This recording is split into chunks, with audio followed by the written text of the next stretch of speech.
Welcome to our channel. ఎన్నికలు ముగిసినప్పటి నుంచి అధికార పార్టీలో ఫలితంపై మరింత టెన్షన్ నెలకొంది. పోలింగ్ సరళిని చూసి ఆ పార్టీ నాయకులు ఖచ్చితంగా తమకు ఓటమి తప్పదని ఓ నిర్ణయానికి వచ్చేస్తున్నారు. అందుకే కీలకమైన నాయకులంతా రోజు ప్రెస్ మీట్లు పెట్టి నిరాశాజనంగా వ్యాఖ్యలు చేస్తున్నారు. ఎన్నికలు సక్రమంగా జరపడంలో ఎన్నికల సంఘం విఫలమైందంటూ కామెంట్లు చేస్తున్నారు.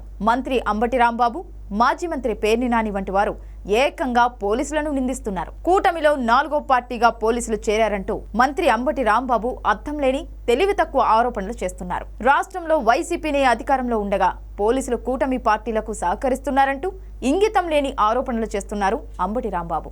ఇదిలా ఉంటే ఎన్నికల్లో ఎలాంటి ఫలితాలు వస్తాయి అనే దానిపై వైసీపీ నేతలకు కంటి మీద కునుకు పట్టడం లేదు.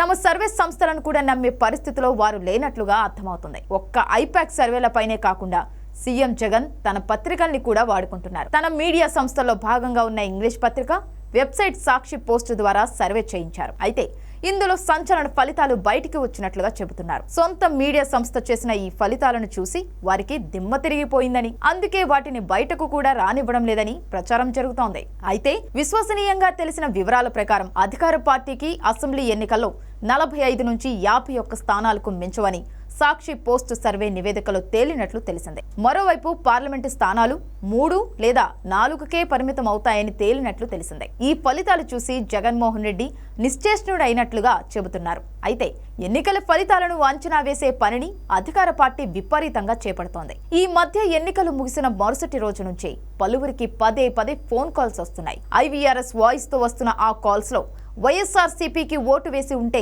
1 నొక్కాలని, టీడీపీకి ఓటు వేస్తే 2 నొక్కాలని, జనసేనకు ఓటు వేసి ఉంటే 3 నొక్కాలని చెబుతున్నారు. ఇతరులకు ఓటు వేసి ఉంటే 4 నొక్కాలని IVRS వాయిస్ లో వస్తోంది. దీంతో ఈ కాల్స్ అన్ని అధికార పార్టీ పనే అని అందరూ అనుకుంటున్నారు.